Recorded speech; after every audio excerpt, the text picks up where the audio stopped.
Já voltamos e de volta para falar da sua saúde, da nossa saúde, né? Porque tem a ver com a minha também. Tenho certeza que você aí de casa é uma pessoa que se preocupa cada vez mais com a sua alimentação, não é? Com seus hábitos de vida.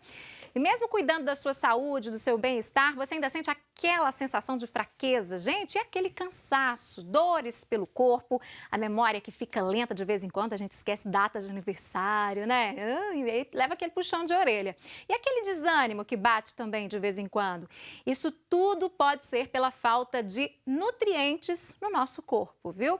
Que inclusive, gente, essa falta de nutrientes pode ocasionar doenças, né? E aí surgem inflamações crônicas e até problemas degenerativos que diminuem a nossa qualidade de vida. Para evitar tudo isso, então, que eu falei, eu indico para você, meu amigo, para você, minha amiga, o 4 em 1 da Lieve Farma. Guarda este nome, viu? Lieve Farma.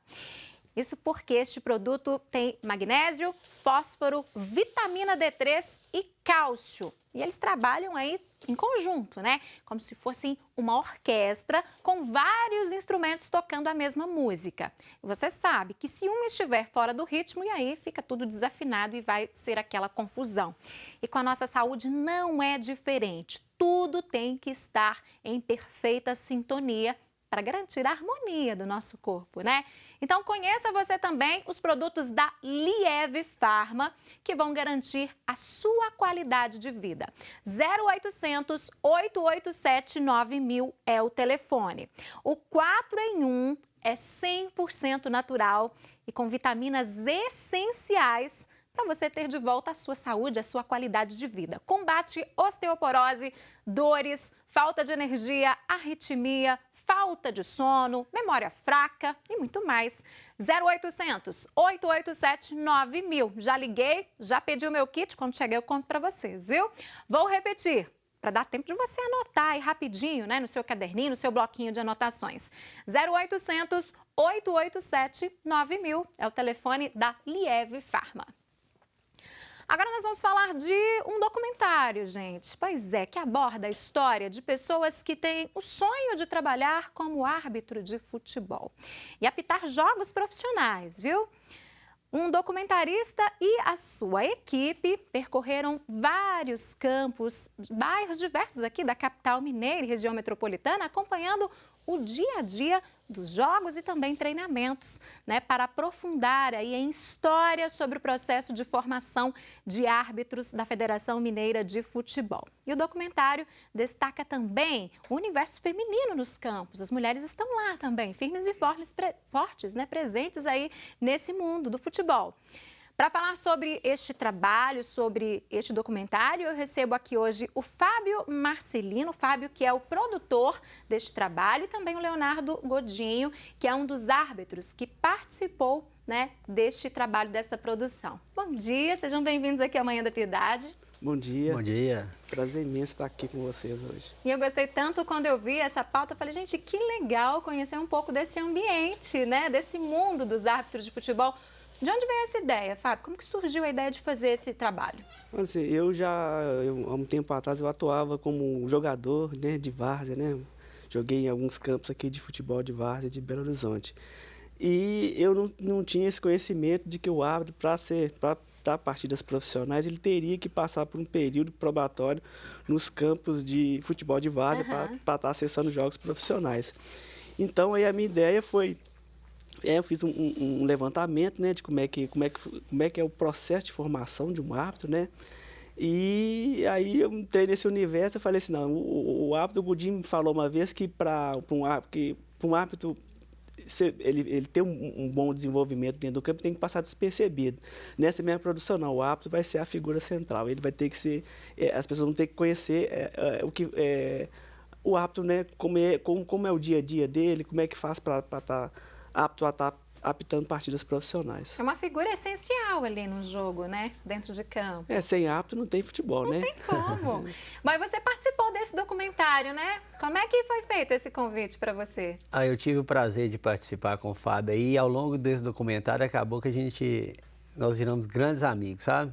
Então, mexe e vira, eu estou acompanhando ele quando dá tempo, assim, que a vida é muito corrida. Mas ele foi filmar uma partida de futebol amadora, que eu estava atuando nela, no campo do Céu Azul. Valia uma vaga, aquele jogo que a torcida é diferenciada, sabe? É muita pressão no árbitro. Ele foi lá filmar e lá ele me conheceu e nós chegamos a conversar. Eu também trabalho como diretor no Sindicato dos Árbitros, aí eu me apresentei e ele fez aqui a filmagem toda, a gente foi ficando amigo e o que você precisar, Fábio, conta comigo, que eu acho que é uma produção assim super interessante, que precisa mostrar ao mundo do futebol o que é o árbitro, porque só fala do atleta. Vamos mostrar o que é o árbitro na realidade, como que ele faz para chegar no profissional, a dificuldade que ele passa. E aí nós começamos a trabalhar no que ele precisava, ele me pedia, eu dava ajuda. E por fim, acabou que eu ainda contribuí com ele, com a música do filme, que eu também gosto de tocar meu violão e compor. Você que compôs a música? Componho também música, sabe? Aí acabou que a gente colocou essa música também, foi muito interessante.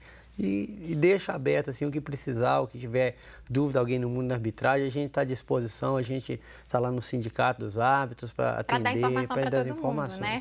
Justo. Bom, para quem tem em casa entender um pouquinho, então, a gente tem um teaser, né, desse material, vamos colocar, vamos assistir para a gente entender um pouco desse trabalho.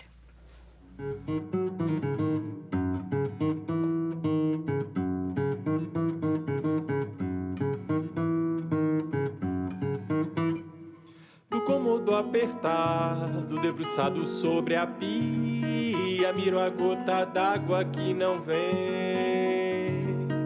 Surgem versos da garganta seca, pela fresta da porta, uma luz que golpeia, o suor que batiza e escorre, feito cachoeira que nunca refresca. A sede é dantesca, culpa do embate. Essa é a música que você falava. Não, essa música é a versão, uma que ele fez, são duas músicas no filme. São duas músicas. No filme são duas músicas, e essa música a gente fez exclusivamente para o filme. Aí também aproveitou que o Godinho também é artista, né, Godinho? Toca violão. Dentro, né? Nas horas vagas, já me disse que já participou de alguns festivais, e ele já tinha composto uma música para a arbitragem, né? Aí eu falei, então vamos colocar essa música também, que eu acho que vai agregar bastante na produção. Pois é, já que vocês falam em produção, eu quero saber como é que foi esse processo de produção desse documentário. Fábio, durou quanto tempo isso? Olha, isso aí já tem 4 anos. 4 anos? É, porque a gente, quando eu pensei em fazer esse documentário, não tinha recurso. Foi com aquela premissa da ideia na cabeça, uma câmera na mão e muita loucura. Muita vontade de fazer alguma coisa, de mostrar esse universo, né? Exato. Aí eu mais um outro amigo meu, Fabiano Mendonça, convidei ele para participar, a gente entrava dentro do ônibus. Antes a gente entrava lá no site da Federação Mineira, via em quais jogos, né, que teriam jogos interessantes para a gente estar fazendo a captação das imagens e do som, e a gente ia. Simplesmente com a vontade, né, e com a vontade de mostrar o universo dos árbitros. Quantos jogos, mais ou menos, vocês foram? Você tem ideia? Olha, mais ou menos, acho que foram umas 10 partidas, né? O primeiro jogo, eu estava até revendo lá uns arquivos, o primeiro jogo foi na final da Copa Itatiaia de 2016, entre Ica e Campolina. Tá com a memória boa, hein? Lembra até o primeiro, porque a gente fica ali, né, envolvido na produção, então eu olho para os jogos e sei aonde cada campo que é aquele, com quem eu entrevistei. Foi aqui em Belo Horizonte ou na região metropolitana também? Foi em Belo Horizonte, mais em Belo Horizonte. Nós chegamos aí no sindicato, nós fomos lá em Neves para conversar com algumas pessoas lá, só que a gente não conseguiu captar jogos de Neves. Mas aí grande parte das imagens foram feitas em Belo Horizonte. Tá. E aqui, que situação que você conheceu, o que você trouxe para esse documentário de informação que às vezes é até desconhecido da maioria da população, de boa parte da população? Qual que é a realidade dos árbitros hoje aqui em BH? Olha, assim, né, o que a gente... Até então, para mim, era desconhecido, né? Que o árbitro tinha que passar, né, pela várzea para depois estar apitando partidas profissionais. Mas o que mais me impactou foram as mulheres. Né, o universo feminino. Muitas mulheres? Olha, você tem hoje, mais ou menos, no quadro da federação, umas 300 pessoas e 10% dessas pessoas são mulheres. 30 né? mulheres, em média. Mais ou menos, nessa faixa. Então, eu já tinha visto algumas partidas de futebol feminino, né? Aí, quando eu cheguei lá, além de ter as meninas, e também você tinha lá um trio de mulheres. E aí me deixou ainda não perplexo, mas até feliz por ver a interação entre homens e mulheres na várzea, foi quando eu vi num jogo, tinha uma mulher no trio de arbitragem apitando essa partida. Isso chamou sua atenção, demais. Né? Foi assim, para mim foi muito impactante, assim, sabe? Foi uma coisa impressionante e eu tive ali, tanto nessas mulheres, como um exemplo, assim, de resiliência, assim, para os objetivos que uma pessoa deve ter na vida, porque não é brincadeira, não. Se não é fácil para o homem, imagina. Realmente é complicadíssimo. Espaço, né? E a mulher, entre si, assim, como diria, na várzea, ela tem até uma boa prerrogativa que o pessoal respeita mais a mulher. Parece que o pessoal da comunidade, ele cobra isso da própria comunidade. O árbitro, o homem, não, é uma pressão, assim, terrível, sabe?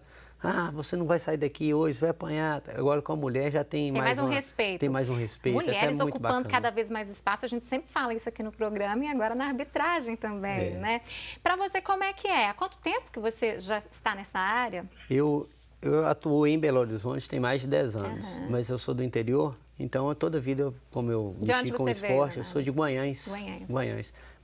Toda vida eu mexi na área de esporte, tive amigos, tive parentes que atuaram até em quadro profissional, aí eu trabalhava. Quando eu vim morar em Belo Horizonte, aí a primeira coisa que eu fiz foi entrar para a federação e já fazer esse trabalho de arbitragem que eu já fazia antes, assim, não com grau de sabedoria igual a gente aprende na federação, com regras, com posturas.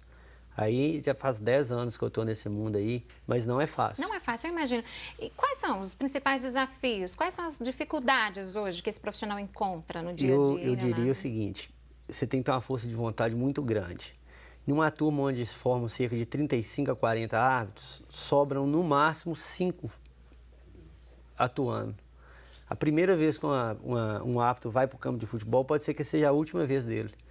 Porque o árbitro está achando que ele vai formar em um curso ali de arbitragem, já vai chegar direto naquela grama maravilhosa do Mineirão, no Não, é bem assim, a realidade é outra, né? Mas a realidade é outra. Ele começa lá no terrão, na comunidade, não importa o lugar que seja, se tem alambrado, se tem... Quase nunca existe uma qualidade de vestiário boa, a torcida é muito agressiva, sempre querendo, como diz assim, bota uma pressão no árbitro que não é conhecido. E isso aí é uma dificuldade que na hora que o primeiro árbitro pisa nesse campo, geralmente ele começa para bandeirar e fala assim, eu não volto mais. E ali acaba já a carreira. E aí vão sendo os persistentes, que têm realmente o intuito de atuar em grande nível. E aí, dos 40 que terminam o curso, sobra 3, 4, sobra 5 muito em cada turma. Poucos encaram a realidade, Poucos encaram. Agora, o que você aprendeu em relação a esse universo? Porque eu fui estudar também sobre esse assunto, sobre o seu material, e vi, gente, tem muitos jogadores, são muitos campos, as pessoas gostam do futebol de várzea, né? É um número que me surpreendeu até. Sim, sim. O futebol de várzea, ele é jogado aqui na capital desde 1910, né? Então, ele é uma prática cultural, né, que envolve as comunidades, é uma prática essencialmente periférica, né, porque ela acontece nas periferias, nos bairros populares da capital. Você tem aí mais ou menos, assim, vinculado à federação, uns 400 times que jogam esse circuito de competições da Federação Mineira. Isso é em Minas Gerais? Em Belo Horizonte. Só em BH? Só em BH. Gente, é muita coisa. Eu arrisco a dizer que é o segundo lugar onde se mais pratica futebol de várzea, só perde para São Paulo. Porque além dessa longevidade, desde 1910, você tem mais ou menos, você tem esses 500, 400 times mais ou menos vinculados à Federação Mineira, e mais pelo menos mais uns outros 400 que não tem nenhum tipo de filiação com a Federação Mineira, mas tem atividades regulares, né? Então faz de Belo Horizonte um dos lugares onde mais se joga futebol amador. E o futebol amador realmente é uma paixão muito grande mesmo. Porque se alguém acha que um Atlético, um Cruzeiro, o time é apaixonado por ele, vai ver na comunidade a paixão é muito maior. Onde tudo começa, na maioria das vezes, a história de vários jogadores também, né? Sim, Começa ali. Sim. Justamente. Pois é, e aí, para ser árbitro de futebol, às vezes tem alguém nos assistindo, tem essa paixão, não sabe qual é o processo, o que é preciso fazer, queria que você contasse pra gente. O processo, ele é um processo assim, ele é longo, mas ele é gratificante na hora que você consegue chegar onde você almeja. Você começa fazendo um curso na federação que dura cerca de 8 meses. São cursos teóricos e algumas práticas posturais. Então, dura 8 meses. Após você terminar esse curso, tem uma prova, que você não for aprovado também, você não está apto a atuar, tem que fazer o curso novamente. Após aprovado, você vai para o campo de jogo, para a prática. Aí já vai entrar na prática. Aí você já entra diretamente na prática. Aí é o mundo das escalas, onde você é escalado pelo diretor da federação, te escala sempre no jogo da várzea no começo. Geralmente você começa num jogo de menino, que é mais tranquilo, e vai aumentando seu grau de qualidade, você vai subindo no conceito. E por fim, você tem, depois que você passar por isso tudo, que não é fácil, é a parte mais difícil, é o aprendizado, que você vai estar direto em contato com a periferia, muita arma de fogo aparece, muita faca, muita agressão física. Porque a população, a torcida não concorda com a marcação, vai para cima do árbitro. Né? A dificuldade maior do futebol de várzea, eu falo isso, eles não saberem as regras do futebol. Então eles botam a regra na cabeça e acham que a regra dele é a regra que tem que ser feita no campo. E não é isso. A culpa é do árbitro, que está tomando partido de um time. A culpa sempre será do árbitro. Na derrota, sempre o culpado é o árbitro ou o treinador, né? Um dos dois vai agregar essa culpa. Mas depois que você consegue passar dessa fase da várzea, que sobram pouquíssimos, igual eu falei, você vai para a categoria de base, que é os jogos de sub-14, sub-15, de times como Atlético, Cruzeiro, América. E aí vai subindo. Aí você vai subindo. Mas depois, para você entrar numa categoria de base desse, tem que fazer um teste físico. E esse teste físico não é fácil. Tem que ter todo um preparo para ele. Tem um preparo, mas o preparo, na maioria das vezes, é por conta do próprio árbitro. Ainda existe um centro de treinamento na federação, mas não consegue agregar. O centro de treinamento é para 40 e poucas pessoas, são 300 árbitros. Não comporta. Não comporta. Então, você que tem que correr atrás do seu preparo físico, de conseguir passar nesse teste físico. Tá. E ele é tão pesado que até alguns atletas do futebol mesmo não conseguem passar. E a gente tem que fazer isso, assim, independente que a gente não é profissional. Tem que gostar muito, tem que gostar mesmo, muito. Né? Quantas pessoas você entrevistou para este documentário? Eu imagino que umas cerca de 40 pessoas, mais ou menos, sabe? Que o intuito do documentário era não focar em um outro personagem, mas sim um personagem seria o quadro de árbitro da Federação Mineira de Futebol. Conversei também com aqueles famosos juízes de barranco. Você está naquele jogo lá, não tem juiz da federação, não tem juiz, né? Pega laço, né? Vem cá e apita. Quanta história, hein? Convido uma pessoa, vem cá, apita aqui. Eu já uma vez na vida, um dia eles me convidaram e eu caí na besteira de... Se arrependeu, pelo visto, né? É porque é difícil, não é brincadeira, é muito difícil. Mas muito árbitro foi criado desse jeito. Pegaram ele na brincadeira para apitar, apitou, pegou amor e foi. Pegou paixão e foi. E esses árbitros têm muitas histórias, eu imagino, né? Você é de Goiânia, imagino que tem outras pessoas também que vieram do interior, que estão trabalhando aqui na capital. É como o Gudinho estava falando a respeito do curso, esses árbitros, para estarem apitando essas partidas profissionais, eles têm que vir a Belo Horizonte. Então, teve um caso bem curioso, que infelizmente não deu para colocar no documentário, que 2 árbitros, eles vinham do sul de Minas todo final de semana para apitar jogos de várzea em Belo Horizonte. Eles ficavam nesse bate e volta de Varginha a Belo Horizonte, e muita gente, né, Gudinho, para estar... Eu acho que a maioria da arbitragem em si é do interior. É do interior e vem São pra cá. Pessoas que amam demais o futebol e vêm aqui atrás de um sonho que Ou seja, ainda tem mais dificuldades ainda quando é nesse caso. Muita Abandonar a dificuldade. família, às vezes não tem familiares aqui, não tem suporte financeiro tem até também. república de árbitros, que vem todo mundo assim, aí na hora que fica amiga, vamos montar uma república, monta a república e vai morar junto, sabe? Atrás desse sonho aí, porque a dificuldade Todo é mundo grande. com o mesmo objetivo, morando junto ali, né? Morando juntos. Fábio, me fala uma coisa, seu trabalho, seu documentário foi lançado agora, né? No início do ano. A gente exibiu pela primeira vez, no dia 15 de fevereiro, lá no cinema do Missa da Tereza, né? Foi uma data bem interessante, porque ele faltava uma semana para o início do carnaval. Então, você tinha um monte de bloco na cidade, né? As pessoas estavam bem naquele clima de carnaval e, ainda assim, foi um público bem interessante. Os árbitros compareceram, as pessoas que participaram da produção. E, assim, foi um dia de bastante emoção para todo mundo, né? Porque, como eu te falei, começa em 2016, só agora em 2020 que a gente conseguiu... É muito trabalho, completar. né? Bastante trabalho. E agora ainda teremos mais exibições para quem está nos assistindo, gostou do pouquinho que a gente exibiu, quer assistir o documentário todo. Quais serão as próximas datas de exibição? Olha, na próxima segunda-feira, agora no dia 9 de março, a gente vai exibir no Centro Cultural Padre Eustáquio, a partir das 20h30. Depois, no dia 20 de março, no Centro Cultural São Bernardo, às 19h30. E a gente encerra com essas exibições nos centros culturais no dia 2 de abril, isso vai dar numa quinta-feira, no Centro Cultural Salgado Filho, às 19 horas. Tá certo. Quanto tempo dura? O documentário ele dura cerca de 22 minutos, né? E aí depois a gente abre para umas perguntas e apresenta essas duas músicas aí. Uma música o Godinho apresenta, e uma outra música eu e o Gustavo Félix, que somos autores da música, a gente toca essa música pro pessoal. Tá certo. Então, a galera que for nas próximas apresentações pode interagir com vocês também. Exatamente. A ideia é essa mesmo, né? A ideia é tirar todas as dúvidas. Todas as dúvidas não, porque ainda fica até algumas dúvidas ainda tem. Eu acho que depois desse documentário vai surgir grandes aves de futebol aí, viu? Tomara, né? Estamos precisando e o Fábio deu esse incentivo aí máximo.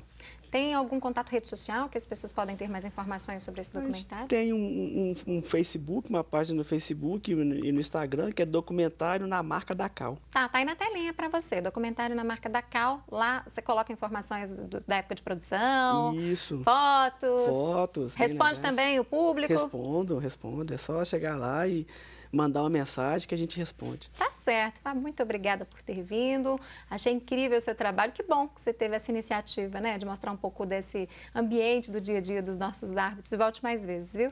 Eu que agradeço, né? Sempre que tiver oportunidade, a gente gostaria de voltar muito. E muito obrigado pela oportunidade de estar presente. Obrigada, Leonardo. A gente agradece também aí por estar aí abrindo espaço para mostrar um pouco do mundo dos árbitros e que seja respeitado, que prevaleça através desse documentário um respeito ao árbitro, porque a gente está ali para simplesmente fazer um trabalho. Tá certo. E você de casa continue conosco. Vamos para um rápido intervalo. Eu volto já. Não saia daí.